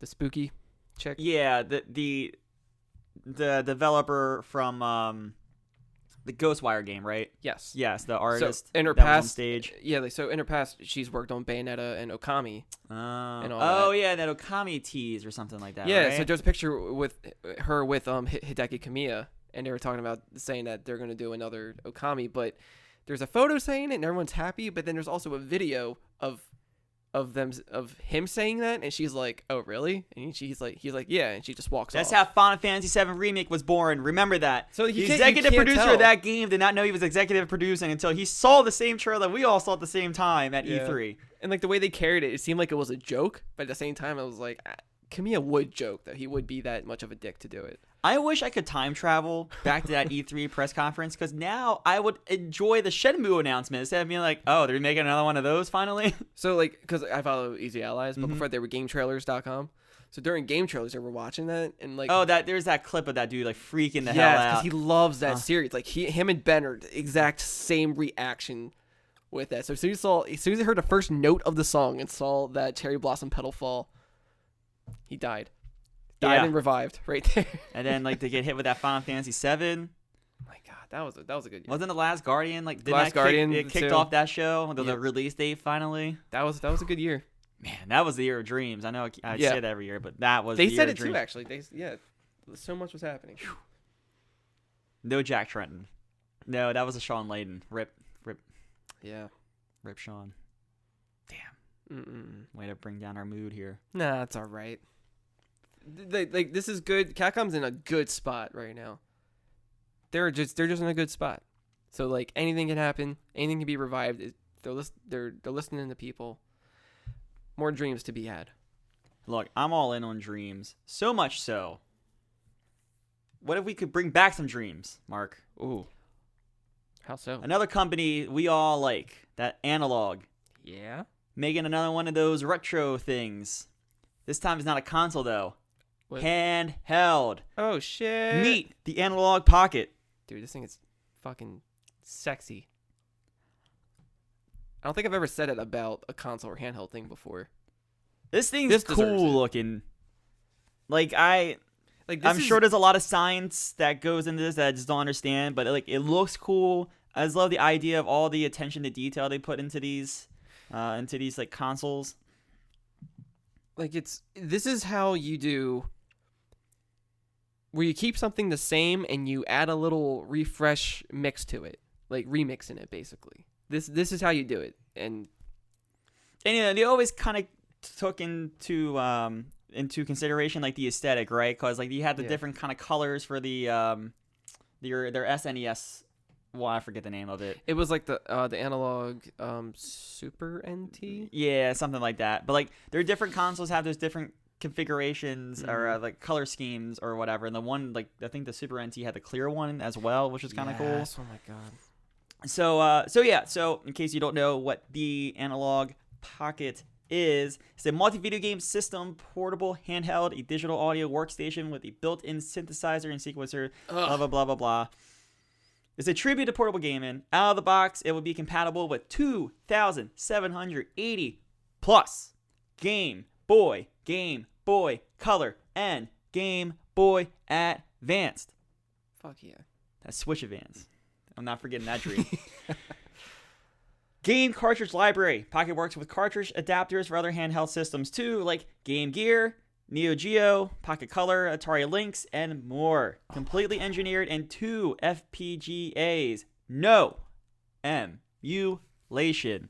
Because fuck emulation. Nah, not really though, but if you can get the actual stuff to work right, it's cool. It's cool as shit. This is like everything I wanted. And then to add the synthesizer sequencer in there, that's a big deal for me. I guess just music background. I don't have much of a chiptune background, but I've used apps that have pretty much emulated it. And trying to find any like modded Game Boys now to have like the cartridge, the music program is LSDJ. Trying to get stuff with that built in or trying to find a cartridge now is like they're hard to find now. So you have to download a freaking ROM, put that on a blank cart. It's a whole mess. This you don't have to worry about that. 3.5 inch screen, 615 ppi pixels per inch. LCD with a resolution of 1600 by 1440. Pocket has 10 times the resolution of the original Game Boy. Yeah, we can hardly believe it either. Read from the website.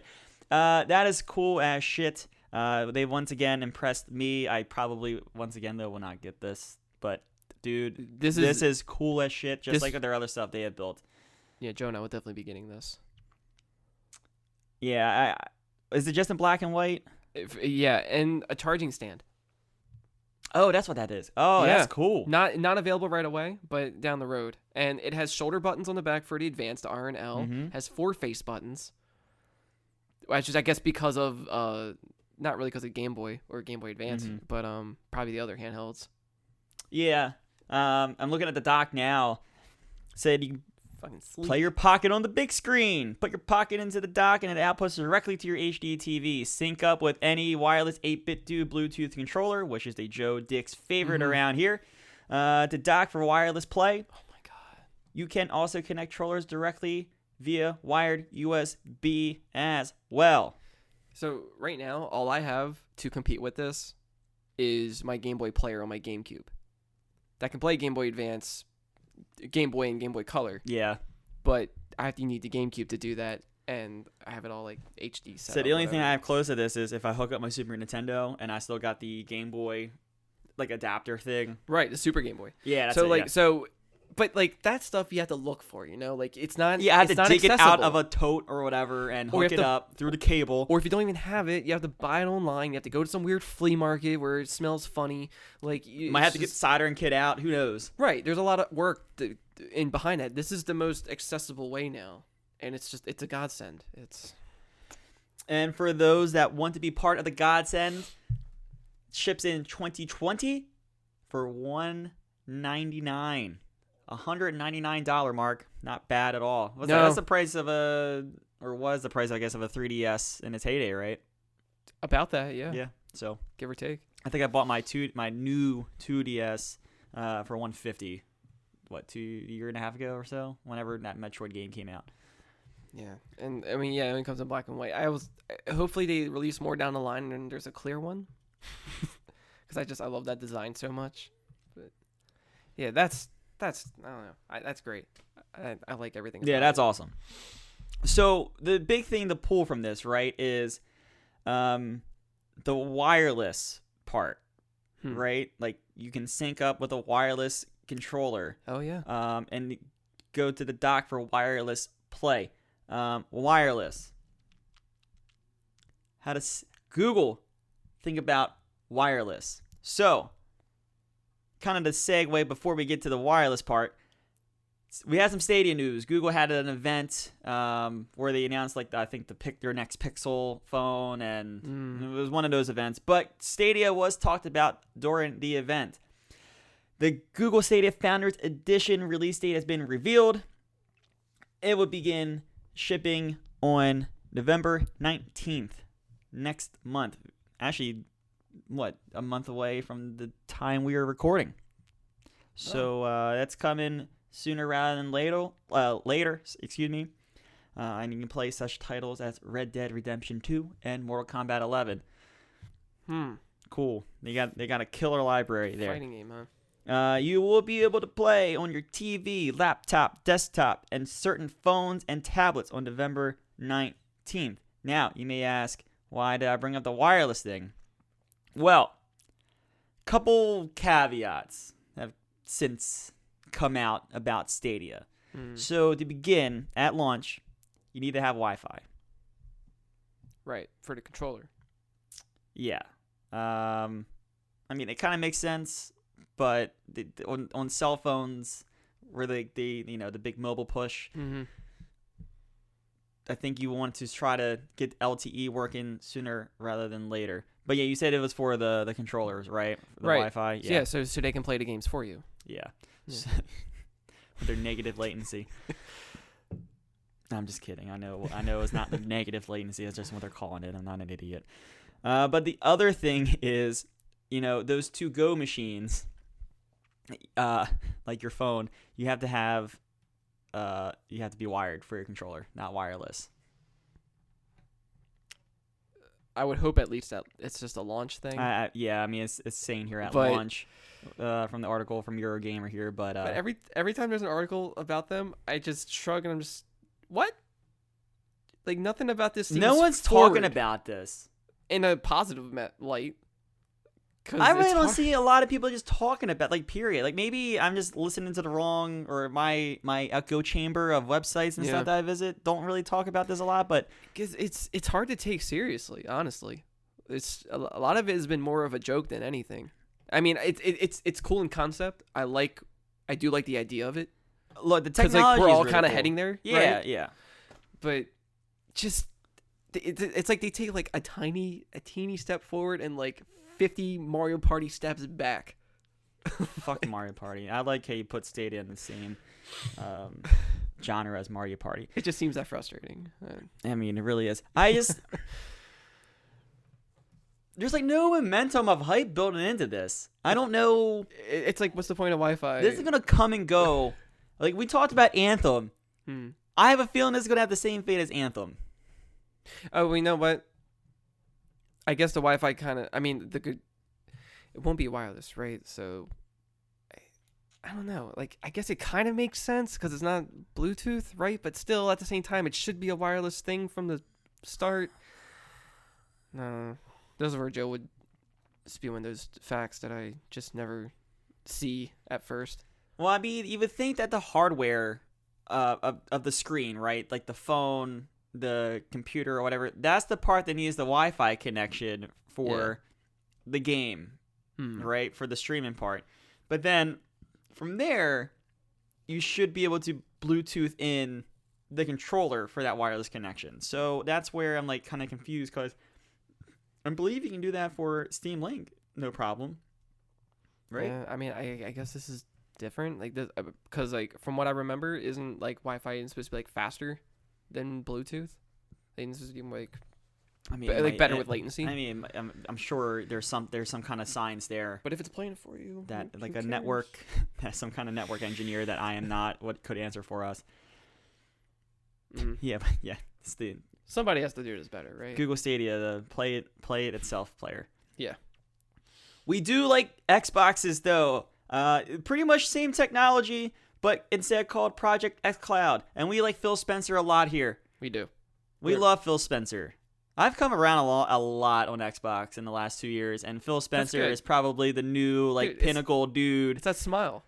Yeah, He he's got he that. knows. He fucking knows. He's got that chub in his pants at all times, and he just knows he can whip it out any time, but he holds it back. The chub actually goes upward up to his shirt, to his chest, so that's why he always likes to reveal like a new shirt at E3. He's actually showing off his chub. Look, he saw what Jack Tretton did a few years ago when they announced the PS4 at $399. He didn't say it. He felt it. Like, it hit him in the face. Well, he wasn't as important then. Like, he was in the picture, but that wasn't his fault. I think he knows what's about to happen next E3, and that's why he just has that smile all the time now. Because he's about to drop his dick out on that E3 stage. He doesn't care if you're biting a pillow or not. He's smiling regardless. So yeah, Stadia's coming out next month. xCloud seems still, I think they're still saying a beta launch, like an open beta launch by the end of the year, if I remember correctly. Mm-hmm. But that has started, it seems, the public preview. From what I've seen out in the realms, not many people got codes. It was pretty exclusive to start things off. But those invitations for the public preview are rolling out now. That's cool. So those, we heard Phil talk about playing Destiny, I think in China at one point. Everyone now can play Destiny in China. Cool. On their phones. So I'm curious to see what this does. I think like more so with Scarlet. Is just any kind of like connectivity with that? Yeah, I really don't think Scarlet has much to do with it unless it has like a better Wi-Fi card. That's but what I'm saying. I mean, I'm thinking more like unconventional, like Game Boy Advance, GameCube compatibility. I'm wondering. Yeah, I can see that. It'd be cool if they did that though, but who knows? Look, I'm just like this doesn't even have, or it might have a firm release date, and I just don't remember it. But like this has so much more momentum behind it right now than Stadia, and they just announced a release date.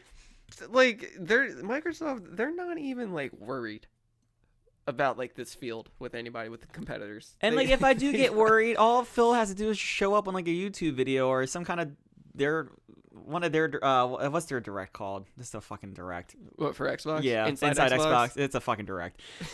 Just like Days of Play, it's all a fucking direct. State of Play. Oh yeah, Days of Play is your sale. Yeah, State of Play. Fucking direct. Just say it. Just have Phil smile and be like, "Xcloud's coming, guys." And I'll be optimistic. He only needs to show up in just a blazer. No other articles of clothing. Just a blazer. I mean, and a smile. When he drops his dick out, his pants won't be able to contain. It's gonna be a battle of the dicks at this point. It won't be because Jack Trenton won't be there. You don't have Reggie. I mean, well, maybe not in person, but I feel like I just secretly, I don't know who's gonna give a presentation at PlayStation anymore. Have you seen Basketball? I feel like it's in some way I've seen the whole movie together, but in various there's a part where they're in a locker room. Life. There's a part where they're in a locker room arguing, and they're naked, and they just have giant wangs. Just every time they turn around, it just goes across the screen. Just this. I don't remember that. That scene is just gonna be Phil and Jack, like their faces cropped on top of them. So like it would be cool if like the big three powerhouses, Reggie, Jack, and Phil like went back at it at next year's E3. But this is the Phil show because I mean, yeah, we know Doug Bowser, but like he has not built that. He needs more time. Yeah, gotta let him cook. Not saying he can't do it, but we haven't seen it yet. Yeah, he doesn't have that experience either. He hasn't said his body's ready yet either. And then I mean, he's had some on stage, but not noticeable enough because Reggie had that spotlight, man. Dude, Reggie came out. He still has a spotlight. He's not even there. And then I don't know who's going to do a thing for PlayStation anymore. Sean's out. So he's the one that was kind of like leading them. I don't know. Let's bring back Kevin Butler somehow. I don't. Jesus. I have a bad feeling like Jim Ryan's going to start doing them. Next year's going to be fucking interesting. That's if they show up at E3. That's going to be. I think like they have to. It's going to be a weird, strange ass year. We have Cyberpunk. It's all right. A lot of transitions. Cyberpunk and the first, maybe fifth of Final Fantasy VII Remake. Oh my god. The Midgar saga. Yeah. All right, so that's it for the news. We do have an email, and you can email us at podcast@thefreecheese.com. I will repeat, podcast@thefreecheese.com. Send us your emails. We will literally take any question. And maybe Joe might refrain from saying legitimately any question, but I'm going to say it. Fuck it. We'll take any question here. When Joe hears this, he's probably going to be like, what the fuck am I doing? But, this is what happens. He goes to Japan. We go a little crazy here. I mean, what if, when there's times we have those different wars that we do in the beginning, if it's food wars or whatever, what if somebody wants to ask about recipes or wage in on the war, Yeah, like, whatever. Why is soup great? Exactly. Like, they could tweet those Any questions question. at the free cheese. If they want. Any questions? So Mary Claire has written in again and saying, "Hi again, guys. My boyfriend and I love to play video games together. Cool. Right now, we are in the middle of Tales of Grace's F. When we are finished, we may play another Tales game, but we don't know yet. What games would you guys recommend for us to play that are co-op or can be co-op? Okay. With the mention of Tales, have any of you played any of the Tales games, i.e. Tales of Symphonia, Tales of Berseria, Tales of Vesperia, etc.? If so, which ones have you played? If you guys haven't, I think the three of you should try to play one together. MC." Thank you for the email, Mary Claire. I like that. Yeah, thank you. I have never played a Tales game. I don't think that's shocking news. And nor kind of do I want to play a Tales game. I don't think that's shocking news either. I don't know. You might like it. I might be one of the... Who the fuck knows? I played Shenmue and love it this year, so... I think if it was something that the three of us were playing together, I think you would enjoy it. Yeah, maybe. By yourself, it's a different story. So, So, speaking of Tales, I know I did it, but I mean, I did it legitimately. The speaking of the question. Mm-hmm. That was pretty good. Have you played a Tales game, Mark? I have. Which one have you played? My Gateway. Or multiple, or which ones with multiple? I haven't played a lot, but I'm definitely aware of the series. The one I played the most is Tales of Symphonia for GameCube. I believe that was the first one that could go up to 4 players. Okay. So, if you're not familiar how these games play out, Not at all. It's most of it is treated as a traditional JRPG. You know, you walk around town, you go into the field. Yeah, I get that part of it. Yeah, Now, when it gets into the fights, it's not like turn-based. It's not turn-based. It's all real-time. Okay. And each character, at least for Symphonia, because I know the battle system kind of changes as the games progress. Yeah, just like any Final Fantasy game, right? Like this one was kind of more on like a 2D-ish plane. Okay. So you could like only go like back and forth, Left and right, and then or like whatever. in your attacks were basically in the style of Smash Brothers. You had different signature moves for each, like over A, over B, you know, each direction. And you could assign what moves you want them to be. And then you work together with your cast of characters to pull off a really good combo and try to defeat the enemies as quick as possible or as flashy as possible. So I really love that idea. So like, because in GameCube Prime for me, like when it was still, you know, when it was thriving, that's what like my friends and I would play for a little bit of. We each have a character and just go in with it, and it was cool to have just the different styles of how we would play these characters come together. So I really like that, and she probably really likes that too, or both of them rather. But I did kind of go back, and I believe I played Tales of Fantasia, which is their very first game from like '95. It was originally on Super Nintendo. That was just I believe 2-player at most. But then they re-released it on Game Boy Advance, and I think you could still maybe play with a cable link. I'm not too sure on that. But those games, the whole Tales of series is kind of based around that whole concept, which is kind of like a branch off of like the Secret of Mana series. Yeah, I'm getting those kinds of vibes. Right, except with Secret of Mana, it doesn't transition into a battle scene. It's all happening in the same place, like kind of Chrono Trigger style, which is Square. So, so that's like the most I think I've played. I really wanted to play Tales of the Abyss. I thought that would be a really cool one. But she was saying that they're playing Tales of Grace's F. I've heard of that, and I know it was on PS3 and the Wii.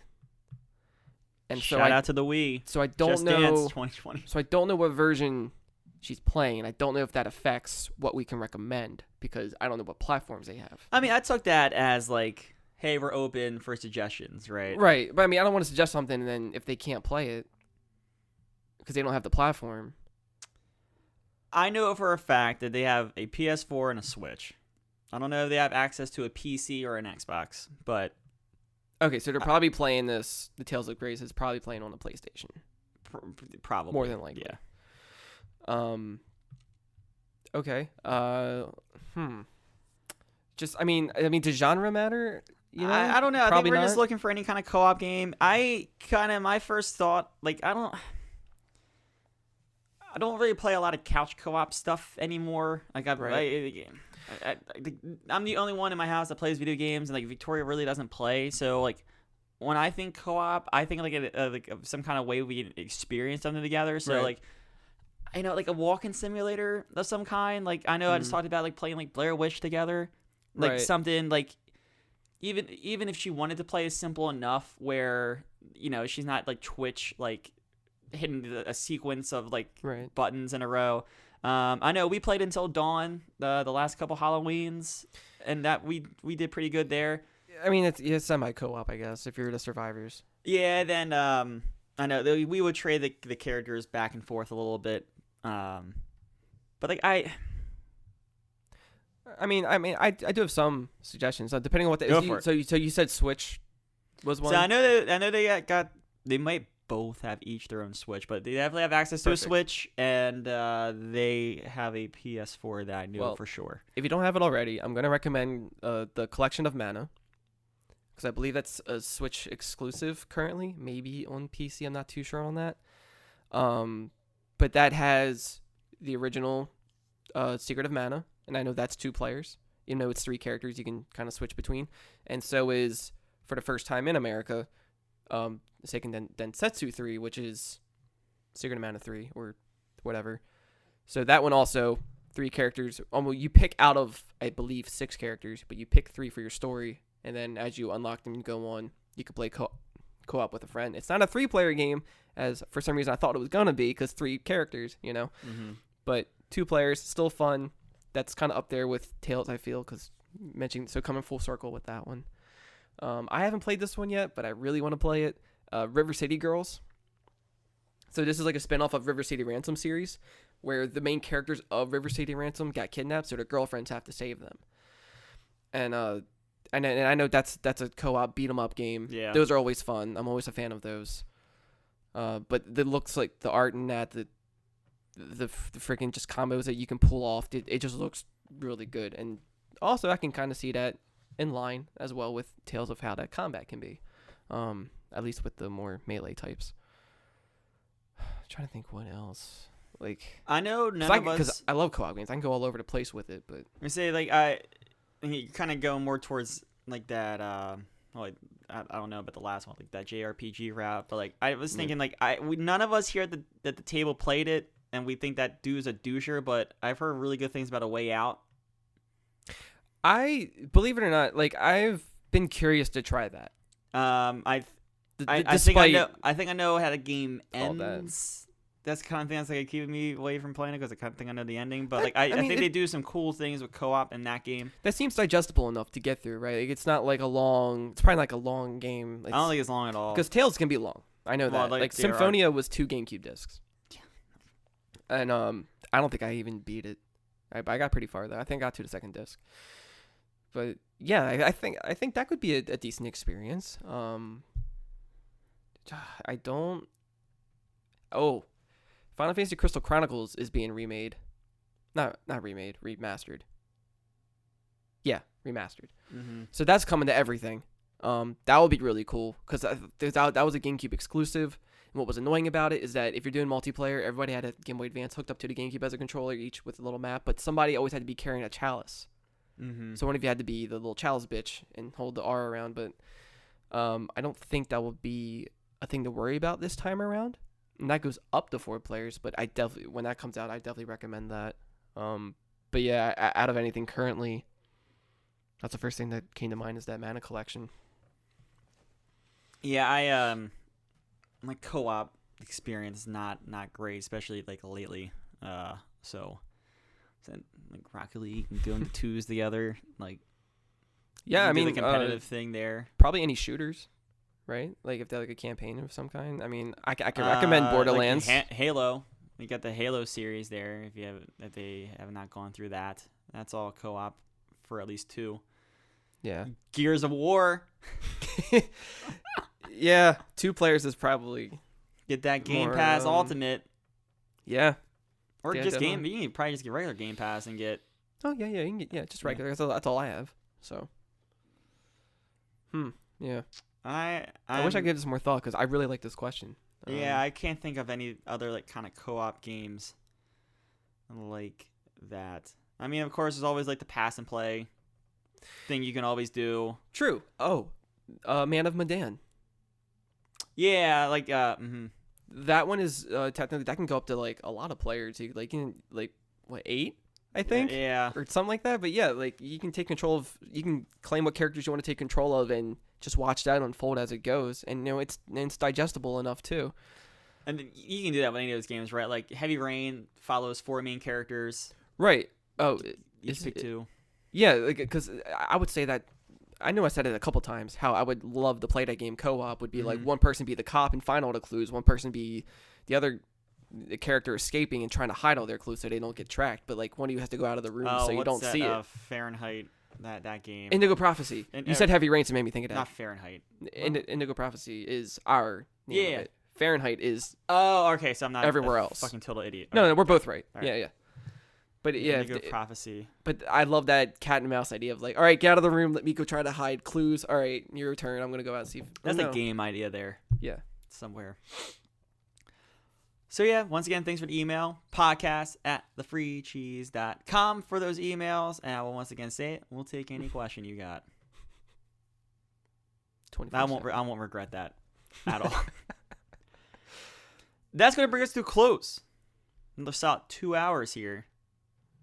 Good job, Almost. Mark. Good job, Matt. We survived. Tell Joe how much you love these episodes without him so we can keep doing these, because I have a feeling at some point, if I keep saying stupid shit, like any question, or we just won't record when he's gone at this point. Let me do all the things here. Let me see if I remember. All right. So remember to email those questions at the podcast or at podcast@thefreecheese.com. Twitter accounts. Mark, you are at Og. I was about to say Mark. Og_mental. Yep. I am at Matty Ice 131. Joe is at The Free Cheese. The Free Cheese is at Some Free Cheese. And if you want to give a congratulations to Ben. I was going to say the same thing. Sev Benz. It's not underscore, right? Just all one word. I think it's just Sev Benz. SEVBENS. Mark's doing a quick little. Yep. Sev Benz with a capital B, no space. Perfect. So yeah, sending congratulations. Wedding was a lot of fun. Ben, if you're listening, thanks again for the invites. We had a really dope time. And that brings us to a close. This has been an episode 322. Thanks, listener, for listening. Thanks, Mark, for showing up while I sit the dogs. Thanks, to Matt, do this. for moderating. I'm not good at this.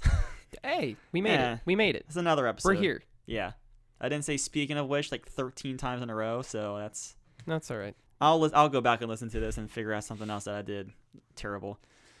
You did But fine. you know what? That's what, we grow. We learn, we grow. We live and learn. That's what Sonic Adventure 2 taught me. Podcast at the Free Cheese for any of your questions. That is it. Thanks, listener. Have a good week, and we will be back.